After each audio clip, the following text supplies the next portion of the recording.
Well, what do you think of that then? Quite professional, hopefully. I've been working on that. I was working on that yesterday, and well, I told a couple of people about it, and I thought I was well, it's worked out. Well, assuming it's worked out quite nicely. So, right, I see a number of you are here already. Thanks very much for showing up early.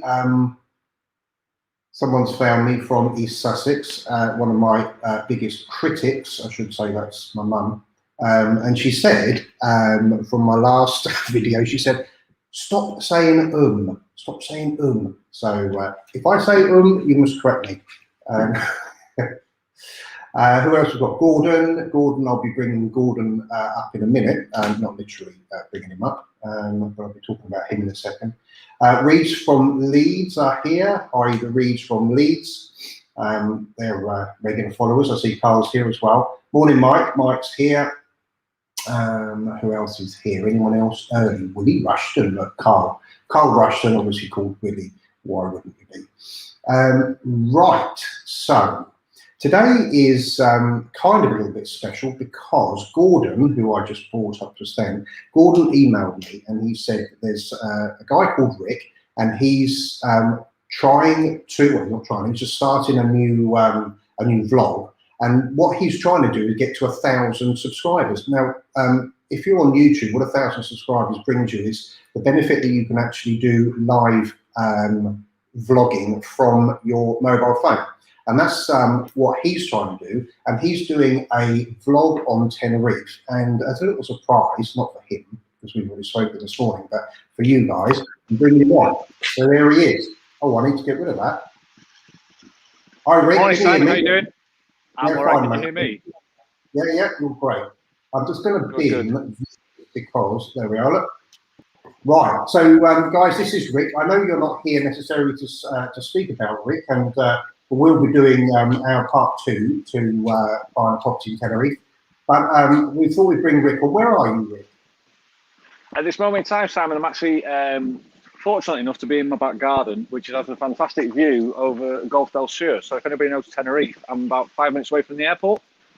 All right, nice, excellent. And well, you don't sound local, you don't sound very Spanish, so where are you from? I'm a bit of an import. Originally from Manchester, I spent 15 years over in Holland, and then I last 15 years in Newcastle, so the accent's all over the place. But I've been in Tenerife this time now for nigh on 2 years this time, even though my daughter was born here 16 years ago. So I've got quite an affinity with this island. First of all, thank you very much for having me, Simon. I really appreciate it.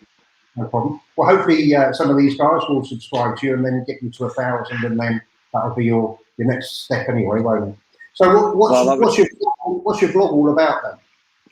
Well, what it is it all started pretty much when lockdown started. Obviously, in Tenerife, the lockdown was a much heavier lockdown, which I'm sure you've all talked about before. And me just not being able to sit still, decided to start learning a little bit of film editing, etc. And then when the lockdown lifted itself, it's the affinity that I've got with this island. I thought, well, there's places that I know as well, being here on and off for the last 30 years, that other people might not know. So I decided to pick up my camera, pick up the phone, start walking around and filming it and talking. And it's just a hobby really more than nothing else. But then it seemed to take off about a week and a half ago when I decided to put my dog in the vlog, which is a rescue dog from, if people know Tenerife, there's a restaurant called Live Rico. And we got a dog there about 3 months ago called Rolo. And the people of Live Rico, because I put a couple of posts on Facebook, they said, look, can you make a page for him? And on Facebook, it's a bit of a big thing. He's created over 500 followers. I think he's the most famous dog in the Canaries, because he puts his stories on every day about what he's doing with his life and how he hates the cat that also lives here. And he came on the vlog. It just seemed to, like, my views were going normally from maybe 100 to 200. It went up to 4,500 in one hit, which was quite astounding, and very thankful. But it was quite an interesting week really for that. All right. Well, you better be hopeful that he doesn't learn how to use his. Well, he hasn't got fun, does he? He can't use the phone. What's really funny is my girlfriend is one of the singers on the island, and now she stands up. She says the dog's even more famous than her, so he's starting to get a bit of a reputation for himself. That's for sure. Exactly. Excellent. All right. So, how can people get hold of you, please? There's people here asking how they can. Can I link it? Mike's asking.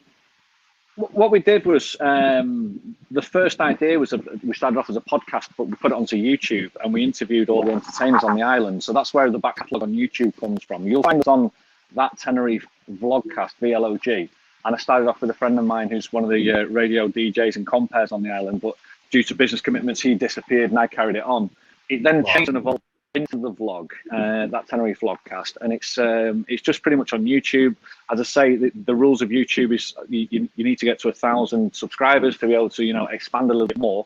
At this moment in time, I think it's just checking. I'm just shy of 500, which is 2 days ago I was on 300. So I've had some fantastic help from people like yourself, thank you very much, and people like Tim from Living with MS in Tenerife.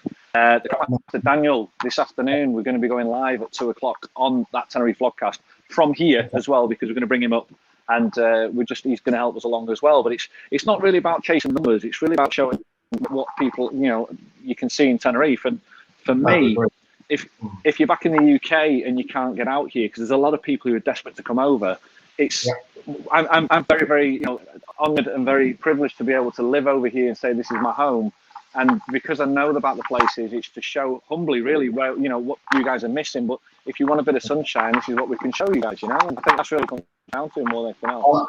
I like doing a few myself of, as you were saying, of places that people don't actually know exist or may never visited before because they really sort of stick to the hotel, the pool, and the beach. So it's nice to see the island as it is. Yeah, it's an amazing. It's such an amazing place of diversity. And you get a lot of people who come over here, maybe they don't have cars, they just go to the same place. Whereas literally, if you went 10 minutes up the road, I did a vlog the other day on Los Abrigos, which is the fishing village just behind me.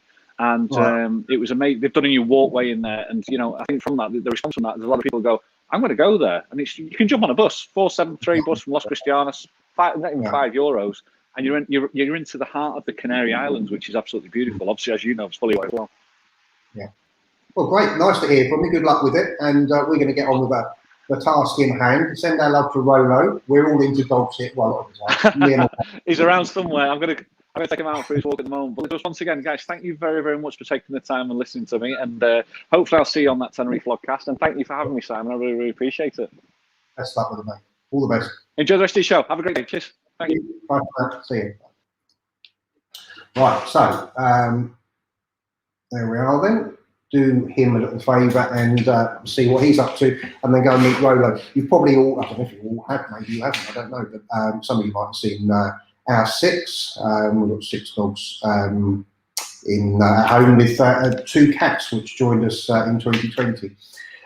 Right, so on with the task in hand, and we're going to be doing part 2 of the buying process. And where we left it last was that you had been across, you'd found your place in the sun, and sorry, I'm going again, aren't I? I'm going to get told off. So you found your place in the sun, you've agreed a price. Now what's next? So you agree a price. So, and I'm just going to work on, let's say, €200,000. So you've agreed a price of €200,000. Everyone's happy. Sellers are happy. Buyers are happy. So now you need to put it down in paper, and that needs to be a proper contract, and should be in your language as well. If you're if people, I know Per might be up here, or Per, sorry if I've mispronounced your name. He's actually from Denmark, and we might not have a lawyer here that writes in Danish, but if you understand English, it'll be in English, but it must be in Spanish as well. So the contract will be in Spanish and hopefully your language. Now, what's it got to include? The contract should include, obviously, your details, and it'll be your maybe your passport number or NIE number if you've got your NIE, TRE now, as the Brits need to use. The details of the seller will need to be in that as well. Also, let me put this on. You'll have to have details of the property, obviously. The price, so we're buying for 200,000. The fact that you're going to put a deposit down, so the amount of deposit you're going to put down, and when you're going to put that deposit down by is important as well. Also, you're going to need to know a date as to when you're going to complete this purchase by as well. So everyone has a timeline to work to, and it'll need to be signed. So going through that list there, what's in the contract, pretty much everything there, as I said. So it's all pretty explanatory, and it's all pretty obvious. Buyers, sellers, property, price, and a number of dates as well. Now then, the deposit. You need to pay, because I know in England you don't do it. I don't think you do it in Scotland. I'm not too sure about any other European countries, but it's a great way they do it here in Spain. And that is that you put a 10% deposit down to take the property off the market once a contract's signed. So the 10% is your deposit to say that I'm definitely buying that property for €200,000. So €20,000 will be held by potentially the seller. I don't particularly like it myself, but if they're a Spanish seller and they've got a Spanish bank account, by law they're allowed to hold it. I prefer that it's held by your lawyer. So the reason for that is because if you decide not to actually buy the property and go ahead with the actual purchase, you'll lose that €20,000, and that is compensation that will go to the seller. So you've lost out. If they choose not to sell, maybe they get another offer, you get your deposit back and you're allowed to go after them in court for that same amount of money as compensation for you. So always my concern is that if you give them the deposit and then they pull out, well, they've got your deposit as well. And of course, you can go after them for, you need to go and get your deposit back, but also to go and get your other 10% compensation. But at least if your lawyer's got the 10%, it's easy to get that back. And then pretty much if you don't want the bother of going to court and so on to get your money back, well, you might just be better off to say, well, at least I've got my deposit back. I've lost a bit of time. I'm a bit disappointed, but at least I've got my deposit back. I may not get the 10% compensation. So I always say, if you can, just see if you can get your lawyer to hold the deposit. As I say, by rights, they are allowed to hold it if they're Spanish national and got a Spanish bank account. In fact, I think even if they've got just a Spanish bank account, they don't have to be a Spanish national. But anyway, best if you can. So we talked about the double back if they don't sell to you, and also you lose it if you don't buy. So make sure that you're definitely sure that you're wanting to buy that. Now, at the moment, with the pandemic, we are seeing people asking for a little bit more deposit, maybe double the deposit. So you're definitely buying it.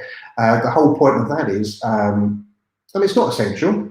I mean, €20,000, not many people want to lose €20,000, but you'll be, and I'm using €20,000 as the example. We're talking about €200,000 property. Not many people want to lose 20, but there'll be even fewer people want to lose 40,000. But I think the idea really is that, look, we don't know when the pandemic's ending, and the seller really, may be able to sell to someone who's here, for example, and can fly out now, or maybe here, who's here now and can sign now. If you putting a large deposit down, again, just try and make sure that your lawyer, someone in the middle, is going to look after it. Now, power of attorney, POA, power of attorney. There are plenty of people who are able to act as your power of attorney if need be. There are people who, let's say that you come across, or let's say you came across, you found a property that you liked, and but you're not able to come over and sign. And this is pre-pandemic and after the pandemic's over. You come over, you like it, you've agreed a price, and then you can't really get time off work to come over, let's say that. You could leave a power of attorney with your lawyer, or if you're happy with your estate agent, or obviously a friend or something, if you've got friends or family here as well. So what does that entail? That allows them to purchase the property for you, but the power of attorney would be restricted to just being to buy. So don't think that the power of attorney will allow them to buy it and then sell it before you can even come out and use it, because the power of attorney should be only for that particular thing. For example, I've got a couple of power of attorneys which have allowed me to sell properties on behalf of owners because they're not here, but the buyers were here. So they organised the power of attorney for me to sign to sell. And of course, if there was a mortgage outstanding, then I was enabled then in that power of attorney to have that special power of attorney, which allowed me to go to the bank and get the final statement, find out how much that was, how much outstanding, maybe even close their bank account if they're not coming back again. So there are various things. Right, so what do you need before you go to sign at the notary? you really ought to open a bank account because you'll be needing to pay the community fees, you'll be needing to pay your water, utilities, electric, and also there'll be some taxes on the property as well. So you need to organise a bank account. Now, where did I write that? I did write something about. Perhaps I'll get it down here. We tend to use Deutsche Bank. Deutsche Bank in Los Cristianos, the branch there. The reason is because it's in the same area that the lawyer that I refer all of our buyers to works as well. So they know her, and she has her business account there as well. So it just works out quite well. Now with Deutsche Bank at the moment, if you were to sign up a non-resident contract and open an account with them as a non-resident, they charge €30 a quarter if you don't use the account to how they ask you. But there is a way that you can have free banking. So they say that as long as you put in €600 a month, and this is a little trick because not everyone wants to put in €600 a month because it's a whole load of money, but you can put €600 in a month and you can just take it back out again. But obviously you want to be leaving something there to pay your monthly bills. But they want to see €600 in, and they also want to see 3 direct debits going out every month, which is quite easy because you're going to have water, electric, community. So you're going to have those direct debits. So you could potentially with them get some free banking.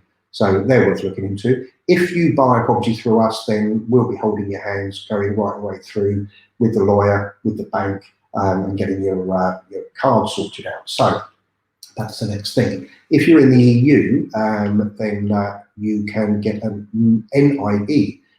So that's what the Brits have always had, an NIE, until the start of this year. So they now need a TIE. It's a tarjeta instead of a número. I'm going to practice my Spanish now. Número de identificación extranjero. That's a number, and then tarjeta identificación extranjero. So the tarjeta is the one that you, if you're out of the EU, mainly Brits who are going to be on here, but anyone who's in the EU, so Per, if he's there, let's see if Per's up there. Doesn't say anything yet, not that I can see anyway. If someone from Denmark or Germany and that sort of thing, they can just get the NIE, which is something that we've had as Brits for ages now. Okay, so how far have we got here? Let's just see. Okay, so we signed the contract, or your power of attorney signed the contract. The dates on the contracts are going to be set so that we all know that you're definitely buying. So let's go back to the example of €20,000.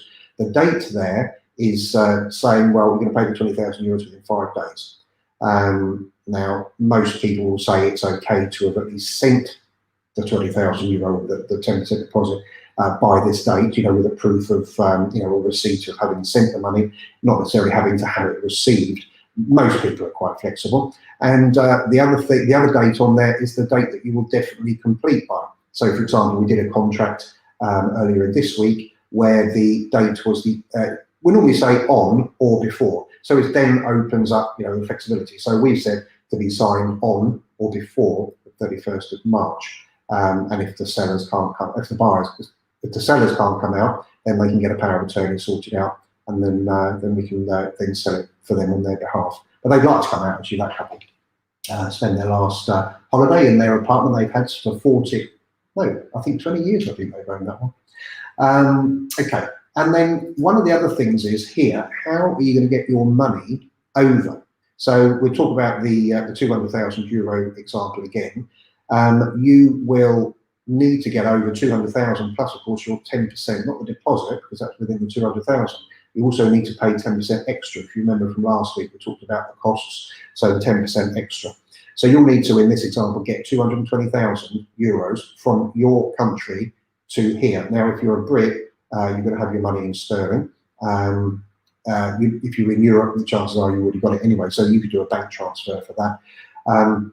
But there are companies like Currencies Direct that we use personally, and we refer all of our buyers to Currencies Direct. And the reason for that is they've got an office in Los Cristianos, so it's really nice to know that there's an office, there's people in the office, there's a big company behind the people, because if you're sending over 220,000 euros into a black hole, that's a big leap of faith. But at least if you can see some people, you've met them, then okay, fine. You can take that chance. Now, let me just share my screen and let's make it a bit up there. Right.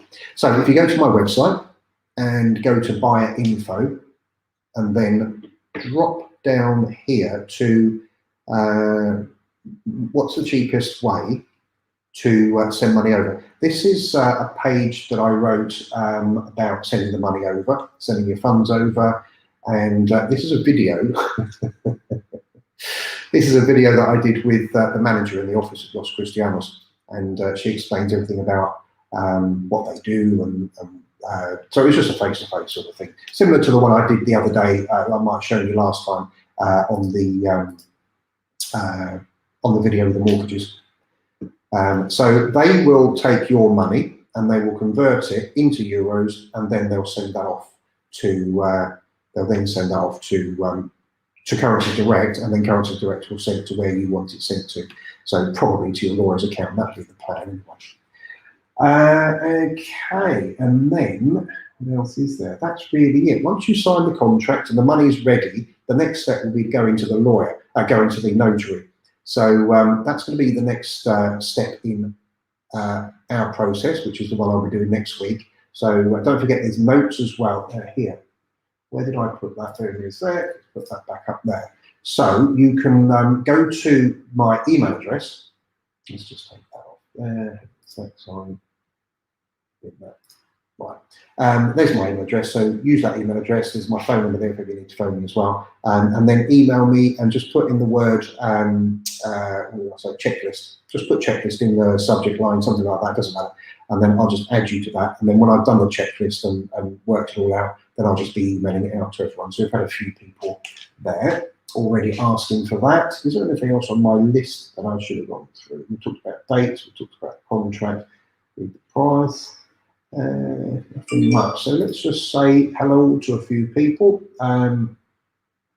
What's it, Gordon says, been watching. Oh, that's a nice one. Thank you, Gordon. Gordon says, just been re-watching part 1 as usual, reassuring knowledge. Thank you very much. And that was Gordon there who introduced us just now to Rick. So let's see who else is here. Mike says, morning all. Mike's got a baby there by the looks of it in his arms. There's the Reeds from Leeds, and Jackie says hi. Hi, Jackie. Nice to see everyone. There's Hank says good morning, everyone. Sarah's in Belfast. Hi, Sarah. Who else have we got here? James, morning, James. James is on Facebook there. What does it say here? Now, have we got any questions? Write your questions in the thing. Oh, thanks, David. David says, good job, lads. I guess that was from our little get together with Rick earlier on.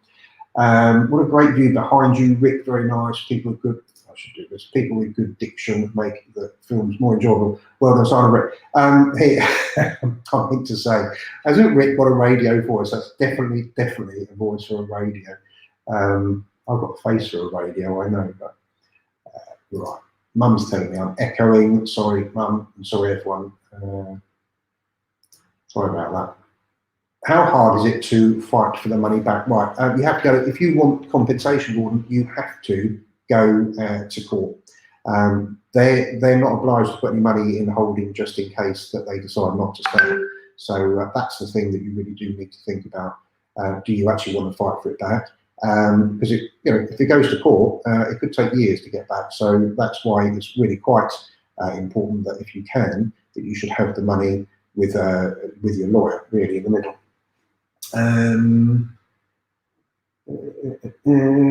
Right, how much will it cost you to go to court? Thousands. Andrew says how much are you going to do? Thousands. Probably, but probably, of course, if they lose, which they have to lose because it's the law that they have to pay you, if they lose, I suppose they have to pay costs as well. So they want to be one to doing it, of course, but what's the quickest time, all this process? What are we talking about, Gordon? I guess you're talking about looking at property, buying it, and completing on it. If you're not looking at a mortgage, then it can be done quite quickly. In fact, the record for me is 5 or 7 working days, something like that. Because here, people, the lawyers can get everything just online, bang, bang, bang, just like that. I mean, I can get a copy of property details, who owns it, any outstanding debt on it, things like that. And that's what the lawyers will do just before we go into notary to sign up to actually buy it. They'll do a second check on it to make sure no sudden mortgage is put on it, you know, just as you were about to sign, and then it's down to, you know, then it's your problem. So that's so really it can go through really quite quickly, actually, as long as buyers and sellers are here. That's the thing really to say. Ainsley says good morning. Morning, Ainsley. Who else have got here? Russell Clayton. Hi, Russell. Thank you very much for joining us. Oh, he's got a garage there. Where is he? Penworth and Garage. And Colin says, missed the last show, but it is on YouTube, Colin, and in fact this one will be on YouTube as well. So it'll get uploaded as a proper permanent video. So, and what I'm planning on doing is cutting down all of the erms, thank you, Mum, making the audio much better and not so echoey, thank you, Mum. And I should just be doing a shorter version of this. So we'll just have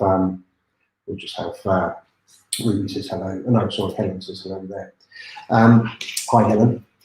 So yeah, so that's pretty much it. I'm thinking, oh look, there's Per there. He's just arrived. I will be there, but no, Per. Yeah, he's here now. Hi, Per.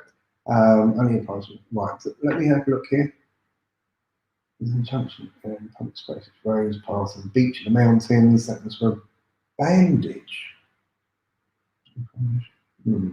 Oh, you're talking about masks, right? Okay. Here, currently, as it stands at the moment, if you're in the street, you wear a mask. If you go shopping, you wear a mask. The only time you're allowed to take your mask off is if you're stationary on the beach, so that's sunbathing, and you're also allowed to take it off in a bar or a cafe while you're drinking and eating. So that is that. Now that I'm thinking, I'm going to be doing this one next week. So part 3 will be out next week. So we can have a look at that.